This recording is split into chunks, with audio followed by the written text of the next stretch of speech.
I just found out why my boyfriend never holds my toddler niece. I, 27 female, have been with my boyfriend Jay, 28 male, for 5 years. We've both been very close with each other's families, and we've even talked about marriage. However, one touchy subject is children. Whenever we discuss it, he gets kinda standoffish.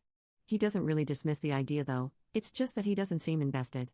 I've always wanted kids, and he just always says he's fine with whatever makes me happy. Ever since, I've been content with this situation. However, things escalated during this holiday season.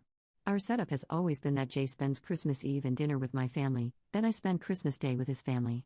This was the first Christmas I'll spend with my first and only niece, 2 female, Anna. She spent her first Christmas in the hospital due to her health condition, but she's okay now, so I made sure to spend a lot of time with her. We played a lot, we opened gifts together, and I even reenacted Anna's favorite storybook using her favorite doll. We even had matching outfits. My sister Amy, 30 female, thanked me for giving her and her husband some relief from childcare the entire day.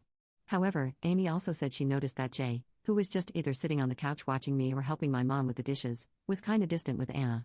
I told her I've also noticed that before, and I just chalked it up to maybe Jay was hesitant and awkward to play with Anna because he feels he's just my boyfriend. Then Amy said she won't mind, since she and her husband already treat Jay as part of our family. I then went back to Jay and encouraged him to play with Anna and help us set up her new dollhouse, but he said he's not feeling too well.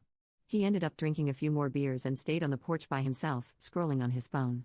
I didn't press harder and thought he might really just be feeling under the weather. I just want to add for context that Jay isn't an alcoholic. He's a sweet, wonderful, funny man who's sometimes broody and deep in thought, but he's never abusive, manipulative, or moody, and he only drinks on special occasions. The next day, on Christmas Day, we had lunch with Jay's family. Afterward, I volunteered for cleanup to help Jay's mom Mary and brother John. Jay's family was the best any significant other could ever ask for. They're very sweet and supportive of us, but they're never prying. They always check up on us, but they never overstep. So, as we were cleaning up, Mary asked me how my sister's baby was. They helped with the bills when Anna was hospitalized last year. I told them that Anna's in great condition now, and that she already spent the Christmas at home. They were very delighted upon hearing this. Then, I shared with them the thing I noticed about Jay. Initially, I thought maybe Mary could just give me advice on how to approach the issue with Jay since he's clearly not the playing with kids kind of guy, but then John casually said something like, "Oh, because of Rosie," then Mary quickly shushed him. Rosie was the daughter of Jay and John's eldest sister, Beth. I never knew the actual details because everyone was very secretive about it, but all I knew was that Rosie passed away when she was just 3 years old, and Beth and her husband moved away afterward. I never met them in person. So, later that night, when Mary, John, and the other family members got a bit more drunk and Jay was already sleeping in the bedroom, they told me the story. I didn't force them or anything. Apparently, Jay, being the youngest of the siblings, was really close with Rosie back then. Jay was just around 14 years old when Rosie was born, so he became the super fun uncle, like I am now with Anna. He was actually Rosie's best friend. Then, on summer of 2012, Jay was playing with Rosie outside. He was blowing bubbles and she was chasing and popping them, when a speeding car, driven by a woman who was distracted on her phone, skidded into the yard toward Rosie's direction. Jay reacted quickly and was able to reach and grab Rosie so the car actually hit him, but the impact of the crash caused Rosie's head to whiplash as Jay hugged her.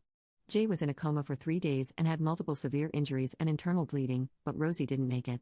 Everything was caught by the neighbor's CCTV, so everyone knew that Jay was a hero for trying to protect Rosie. It was even covered by the local news, but Beth, who was understandably in grief, resented Jay for not being able to save her daughter. Beth and her husband then decided to move to another country to cope with their grief and start a new life, and they've had minimal contact with the family ever since. Jay, meanwhile, took the loss really hard. He blamed himself for not being able to save Rosie and not being able to attend her funeral since he was still at the hospital at that time. Mary said that Jay was never the same after that. He never went near kids, and he became a lot colder, quieter, more reserved, and antisocial. He also had anger issues, but it thankfully went away. I haven't had any issues with this. We also live in an area where people don't really believe in therapy, so Jay never received professional help. After learning all of this, I bawled my eyes out because I never knew Jay was carrying such a heavy burden. The whole incident became a taboo family secret that no one mentions in fear of Jay breaking down or doing something he might regret, although to be fair, he's never had violent or self-harm tendencies ever since, so this was just a precaution. They also never told me before because they assumed Jay would be the one to tell me, but I told them that he never did, and that I never really asked him. I then thanked everyone for letting me in on this, and I told them that I'd talk to Jay about it when the time is right. They understood, and they said I could just ring them up if I need help or support in any way. For now, I just want Jay to enjoy the holidays and his remaining vacation days from work. Now, I don't really know how to start with him. I know seeking professional help to process all the trauma and grief, even if it's been over a decade ago, would be the top priority, but I don't know how to bring it up to him. I don't even know when is the right time to bring it up. I just want him to know that I love him no matter what, and that I'll support him in every step toward his healing, especially if we're to form a family of our own.